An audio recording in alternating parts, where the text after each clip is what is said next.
बिस्मिल्लाहिर्रहमानिर्रहीम। नाज़रीन, programme current affair के साथ आपका मेज़बान सैयद आसिफ अली हमदानी हाज़िर खिदमत है। नाज़रीन, कुदरती आफत की जो तबाहकारियाँ हैं वो जारी व सारी हैं और इस वक्त जो पंजाब की सूरत हाल है वो इंतहाई तशवीशनाक है और लोगों ने जिस मॉडर्न सोसाइटी यानी पार्क व्यू के अंदर अरबों रुपए अपने जो है वो लगाए थे वो पानी बहा के ले जा चुका है और कई पानी में तैर रहे हैं और ढिठाई और जो समझ लो कि बदमाशी की ये सूरत हाल बन चुकी है कि जो इस पार्क व्यू के मालिक हैं अब्दुल अलीम ख़ान, वो आज सरेआम मुख्तलिफ अपने पैगामात रिकॉर्ड करके मीडिया में शेयर कर रहे हैं और वो कह रहे हैं जी कि ये सब झूठ है और पार्क व्यू में कोई पानी नहीं आया, लोग अपनी शाहाना ज़िंदगी बसर कर रहे हैं और मैंने कोई गैर कानूनी काम नहीं किया और ये दुनिया की मॉडर्न तरीन सोसाइटी है। जबकि दूसरी जानिब हर आए घंटे बाद एक वीडियो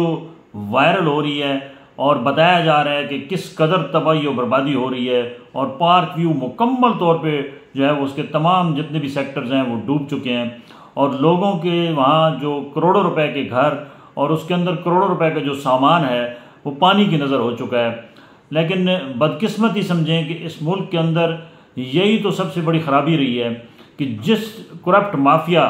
के ख़ात्मे के लिए अगर कोई बंदा कदम उठाता था तो उस बंदे को ही हटा दिया जाता था और उस करप्ट माफिया को मिला के हुकूमत बनाई जाती है। और ये सिलसिला बड़े अरसे से समझ लो पाकिस्तान बनने के बाद ये जितनी जमहूरियतें आई हैं इनके अंदर पॉलिटिकल जितने लोग हैं उसमें बेशतर ने जो है वो इतनी हैवी किस्म की करप्शन की है, ना सिर्फ बैरूनी मुल्क पैसा मुंतकिल किया है बल्कि अंदरूनी मुल्क भी उन्होंने बड़ी बड़ी सोसाइटीज़ बनाई हैं, बड़े बड़े मेगा जो है वो कमर्शियल प्रोजेक्ट्स किए हैं और उनके अंदर डायरेक्टली इनडायरेक्टली उन्होंने कंपनीज बना के वो इन्वॉल्व हैं और उनको आज तक किसी भी बड़ी अदालत ने या किसी भी एहतसाब के इदारे ने पूछा तक नहीं है और अगर पूछने की कोशिश की है तो वो जो है वो ताकतवरों के साथ जाके मिल बैठ गए हैं और उन्होंने यहाँ तक इस हद तक मामला ख़राब कर लिए हैं कि कई नैब के चेयरमैन जो हैं वो मुस्तफ़ी हो चुके हैं। जो हालिया नैब के चेयरमैन हैं उन्होंने भी कल इस्तीफ़ा दे दिया और उन्होंने यही कहा है कि जब हमने जो लोग करप्ट हैं और जिन्होंने मुल्क को लूटा है जब हम उनके केस ओपन करते हैं तो हमें हिदायत आती है कि ये केस बंद कर दें। उन्होंने कहा कि इस जो है वो डिक्टेशन के ऊपर मैं बतौर चेयरमैन काम नहीं कर सकता और उन्होंने अपना रिज़ाइन कर दिया है। पाकिस्तान की तारीख इस किस्म के बहुत सारे वाक़यात से भरी पड़ी है कि बड़े बड़े चोरों को पकड़ा गया है और फिर मुका करके उनको या सियासी स्पेस दे दी गई है या उनको जो है वो बैरूनी मुल्क जाने की इजाज़त दे दी गई है। अगर इनको लटकाया जाता तो ये कभी ऐसे ना होता कि कुदरती हुस्न को तबाह करके वहाँ सोसाइटियाँ बन जाती, नहरों के ऊपर सरकारी ज़मीनों के ऊपर जो है वो हज़ारों एकड़ जो है वो ग्रीन बेल्ट को तोड़ के वहाँ पे सोसाइटियाँ बना दी जाती और लोगों की जेबों से करोड़ों अरबों रुपए निकाल के और लोगों को इस कदर जलील व ख्वार किया जाता है जैसे आज आप देख रहे हैं। ये कुदरत का अमल है कि आप जैसे किसी के साथ करेंगे वैसे आपको भरना पड़ेगा। तो ये नमूना है जो इस वक्त पार्क व्यू तैर रहा है और उसके चेयरमैन अभी भी सब अच्छा की राग अलाप रहे हैं और वो कह रहे हैं कि हम दुनिया की बेहतरीन तरीन हमने लिविंग स्टैंडर्ड दिया लोगों को और वो लोग खुशहाल हैं। जबकि दूसरी जानिब लोग घरों से गायब हो चुके हैं और घरों के अंदर पानी घुस चुका है और मनाजिर जो है वो मुख्तलिफ मीडिया चैनल्स सोशल मीडिया जो है वो भरपूर तरीके से दिखा रहा है। और अब तो यहाँ तक डटाई का आलम पहुँच चुका है कि उनके जो एक ख़ास बंदे हैं उन्होंने मुख्तलिफ मीडिया जो एक्टिविस्ट हैं वहाँ जो मकामी हैं उनको डराया धमकाया है और उनको कहा है कि अगर आपने पार्क व्यू के अंदर की कोई भी वीडियो या रहायशियों के कोई भी इंटरव्यूज़ करके आपने अगर जनाब उसको सोशल मीडिया पे चढ़ाया तो फिर आप याद रखें कि आपके साथ निपटा जाएगा। कहाँ पे हुकूमती इदारे हैं, कहाँ पे जनाब वो जो ताकतवर हल्के हैं वो क्यों खामोश हैं इस पर और उनको तो फौरी तौर पे जो है वो इतना बड़ा जुर्म है ये कि आप लोगों की जेबों से करोड़ों रुपए निकाल लें और उनको पानी के हवाले कर दें और सरकारी ज़मीनों को आप जनाब लपेट लपूट के सोसाइटी बना लें,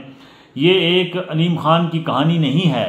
ये बहुत सारे पाकिस्तान के अंदर अलीम ख़ान हैं। सिंध में भी अलीम ख़ान बैठे हैं, KPK में भी बैठे हैं, बलूचिस्तान में भी बैठे हैं, पंजाब में बड़े बड़े अलीम ख़ान और भी बैठे हैं। उन्होंने भी यही काम किया हुआ है। सोसाइटियों के नाम पे लोगों के साथ लूट मार की हुई है। लोगों को जनाब वो अपना क्या नाम है, लोगों के पैसे ही वो गबन अरबों खरबों कर जाते हैं और उनको सज़ाएँ नहीं होती, बल्कि वो मैनेज हो जाते हैं और वो पॉलिटिकल लीडर बन जाते हैं और उनको मुख्तलिफ पार्टियों के अंदर एडजस्ट करके उनको हुकूमतों के अंदर वजारतें भी दे दी जाती हैं। जुल्म की इंतहा तो ये है कि इनको चौकों में लटकाया जाता ताकि ये निशान इबरत बनते और कोई आइंदा इस किस्म की हरकत ना करता। अब भी वक्त है इदारे जागें और इस किस्म के लोग जिन्होंने इस आवाम को लूटा है, जिन्होंने सरकारी ज़मीनों पे हासबाना कब्ज़े किए हैं, जिन्होंने गैर कानूनी सोसाइटियाँ बनाई हैं, उनको सरेआम लटकाएं और उनके ज़िम्मा जितने भी लोगों के पैसे हैं वो लेकर लोगों को दें, तो शायद मुल्क जो है वो आगे सर्वाइव कर पाएगा। वरना ये जिस तरीके से मकड़ी के जाल में ये करप्शन का जाल जो है वो बिछा हुआ है, तो ये कभी भी आप तोड़ नहीं सकेंगे, क्योंकि ये ताकतवर हल्के हाफिज साहब आपका बहुत बड़ा इम्तिहान है। आप अलीम ख़ान को एक ट्रायल केस पे बेस पे इसका जो है वो एहतसाब सरेआम करवाएं और इसका मिलिट्री कोर्ट में, ऐसे लोगों के केस मिलिट्री कोर्ट्स में चलने चाहिए। वो छोटे छोटे हमलों से कोई नहीं होता, ये बड़ा हमला है। इसमें हज़ारों की तादाद में जो है वो शहरी लुट चुके हैं, इसमें उनकी जेबों से करोड़ों रुपए जा चुके हैं। एक एक प्लॉट की कीमत पत्नी कितने कितने करोड़ रुपए, फिर उसके ऊपर घर बनाए गए हैं और फिर घरों के अंदर सामान, वो लोग बेसरो सामानी की हालत में यहाँ से भागे हैं। वो लोगों को इतनी मोहलत ही नहीं मिली कि वो घर से अपना कीमती सामान निकालते। पानी ने उनको चारों तरफ से घेरा है, क्योंकि वो पानी के ऊपर एक गासबाना कब्जा करके ये सोसाइटी बनाई गई थी और पानी अपना हिसाब इस दुनिया में भी लेगा और आखिरत में भी लेगा, ये बात याद रखना। और ये एक बायस इबरत है कि हमें इससे इबरत हासिल करनी चाहिए कि हम कभी भी गासबाना कब्जा किसी की चीज़ पे भी ना करें, क्योंकि इस दुनिया के अंदर भी मकाफात अमल है कि हमें वो भुगतना होगा और आखिरत में भी भुगतना होगा। और इदारों को अब इदारों का इम्तिहान आ गया है कि ऐसे तमाम अनासिर जिन्होंने ये इस मुल्क के साथ खिलवाड़ किया है, अवाम के साथ खिलवाड़ किया है, अवाम की जेबों पे डाके डाले हैं, उनके खिलाफ जो है वो सख्त तरीन एक्शन करें और इनको सरेआम सजाएं दें, इनको वजारतों से उतारें, इनको लित्तर मारें चौकों में खड़ा करके, ताकि आइंदा इस किस्म की हरकत जो है वो कोई ना कर सके।